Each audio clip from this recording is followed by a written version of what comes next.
కరువులో అధిక మాసం అండి ఇదే. Okay. Hi everyone, welcome back to my channel. నేను మీ సువర్ణ. అందరూ ఎలా ఉన్నారండి? టెంపుల్కి వెళ్దామని రెడీ అవుతున్నాను, వీడియో కూడా తీసుకుందామని. ఈరోజు అప్లోడ్ చేయాలి కదా, అందుకని ఇంపార్టెంట్ టాపిక్ అండి. నా సబ్స్క్రైబర్ ఒకరికి అడిగారండి చేయమని చెప్పేసి, అందుకనే చెప్తున్నాను అనమాట. తను బాగా ఫ్రెండ్లీగా ఉంటుందన్నమాట. తను అడిగిందనమాట, దీని మీద కూడా చేయండి సువర్ణ గారు అని అంటే నేను చేస్తున్నాను అనమాట. ఆడ మగ తేడా లేకుండా ఈ మధ్య అందరూ కూడా పెళ్ళైన వాళ్ళు, కొత్తగా మ్యారేజ్ అయిన వాళ్ళు పోటీలు పడి మరీ చచ్చిపోతున్నారండి. ఏం చెయ్యాలో అర్థం కావట్లేదు. ఎందుకంటే అసలు అమ్మాయిల్ని కానీ అబ్బాయిల్ని కానీ చాలా ప్రేమగా మనం పెంచుకుంటాం, ఎంతో ప్రేమని. ఇంట్లో ఆ అమ్మాయి కూడా అంతే ప్రేమగా ఉంటుంది. అదే పెళ్ళి అయిపోయిన తర్వాత ఆ చిన్నప్పుడు మనం చూసినంత ప్రేమగా అమ్మాయిల్ని కానీ అబ్బాయిల్ని కానీ చూస్తున్నామా? అస్సలు లేదండి. ఎందుకంటే అలాగే మనం చూసినట్లయితే వాళ్ళ ప్రతి సమస్యని మనం అర్థం చేసుకున్నట్లయితే వాళ్ళు ఎందుకు ఆత్మహత్యల వరకు వెళ్తారండి.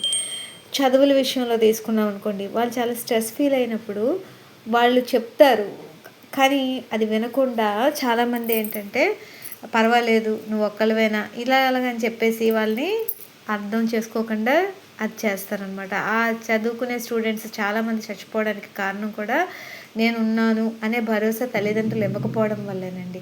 ఆ తర్వాత మ్యారేజెస్ అవుతాయి. మ్యారేజెస్ ఆ అమ్మాయి నడవడికి మంచిదైతే పర్వాలేదు.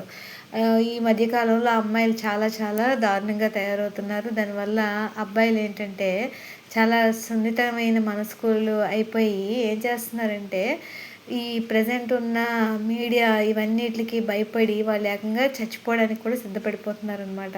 ఎందుకంటే వాళ్ళని పోలీస్ స్టేషన్ చుట్టారా తిప్పడం అలాంటివన్నీ కూడా చాలా ఓవర్ హెరాస్మెంట్ అయిపోయి వాళ్ళ మీద చాలా ప్రెజర్ పడిపోయి ఎవడు పడతారా బాధ, దిక్కుమాల బాధ అని చెప్పేసి చచ్చిపోతున్నారనమాట.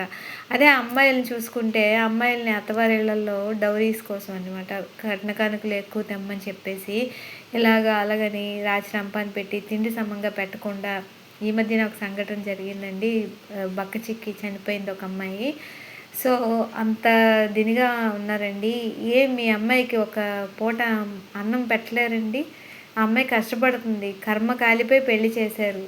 అది బాగాలేదు అక్కడ లైఫ్ బాగాలేనప్పుడు మీకు ఫైట్ చేసి ఆ అమ్మాయిని మీ ఇంటికి తెచ్చుకునే హక్కు మీకు ఉంటుంది యాజ్ ఏ పేరెంట్గా. ఎవ్వరు దాన్ని కాదనలేని సత్యం అండి.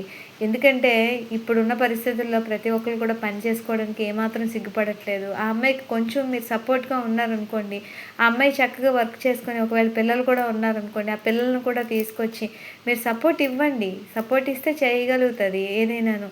అంతేగాని నీ చావు నువ్వు సావు, నీకు సావరేవో అక్కడేని అని చెప్పేసి అంటే ఆ అమ్మాయి ఏ విధంగా అసలు సర్వైవ్ అవుతుందండి. అందుకని ప్రాణాలు తీసుకుంటున్న వాళ్ళు చాలామంది అయిపోయారండి.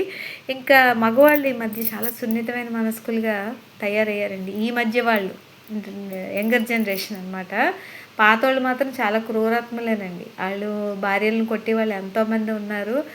ఇంట్లోంచి వెళ్ళిపోయామనే వాళ్ళు చాలామంది ఉన్నారు. కట్న కానుకల కోసం హింస పెట్టి వాళ్ళు చాలామంది ఉన్నారు. వాళ్ళందరూ ఇప్పుడు బాగా పెద్ద మనుషుల్లా చలామణి అయిపోతున్న వాళ్ళు చాలామంది ఉన్నారు. కానీ ప్రజెంట్ యంగర్ జనరేషన్లో టెక్కీస్ అందరూ కూడా ఏంటంటే సున్నితమైన మనస్కులు ఉన్న వాళ్ళు కూడా ఉన్నారండి. వాళ్ళు ఏంటంటే వాళ్ళ బాధని ఎవరికైనా చెప్పుకున్నా తీసి పారేస్తున్నారండి.